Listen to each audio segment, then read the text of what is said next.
ಪದಗಳು. ಅಚ್ಚಮ್ಮ ಅಜ್ಜಿಯಮ್ಮ, ಇವತ್ತು ಕೊಬ್ಬರಿಯ ಮಿಠಾಯಿ ಮಾಡೋಣ್ವಾ? ಸೂರಜ್ ಅಜ್ಜಿಯನ್ನು ಕೇಳಿದ. ಪ್ಲೀಸ್. ಹೇ ಹೇ ಹೇ, ನೀನು ಸಹಾಯ ಮಾಡೋದಾದರೆ ಮಾತ್ರ ಸರಿನಾ ಎಂದಳು ಅಜ್ಜಿಯಮ್ಮ. ಹೋ, ಶುರು ಮಾಡೋಣ್ವಾ ಎಂದು ಸೂರಜ್ ಕೇಳಿದ. ಹೋ, ನಾನು ಸಿದ್ಧ ಎಂದಳು ಅಜ್ಜಿಯಮ್ಮ. ಚೆನ್ನಾಗಿರುವ ಕಾಯಿಯನ್ನು ಮಾತ್ರ ಕೀಳೋಣ, ತಿಳಿಯಿತೆ? ಪೂರ್ತಿ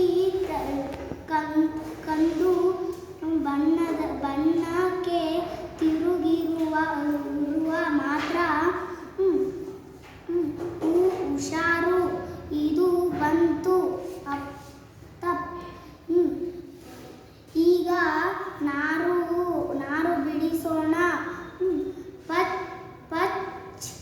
ಪಚಕ್ ಕುರಕ್ ಪಚಕ್. ಸೂರಜ್ನ ಹೊಟ್ಟೆ ಸದ್ದು ಮಾಡಕೊಡಲಿತು. ಅಜ್ಜಮ್ಮ ಕುಸು ಕುಸು ನಕ್ಕಳು. ಈಗ ಚಿಪ್ಪೆಯನ್ನು ಸೀಳೋಣ.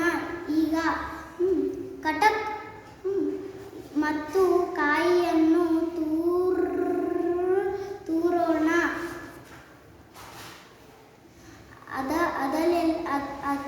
ಅದನ್ನೆಲ್ಲ ಬಾಣಗೆಗೆ ಸುರಿದು ಸಕ್ಕರೆ ತುಪ್ಪದೊಂದಿಗೆ ಸುರಿಯೋಣ. ಹಾ, ಅಜ್ಜಿಯಮ್ಮ ಘಮ ಘಮ ಅಂತಿದೆ.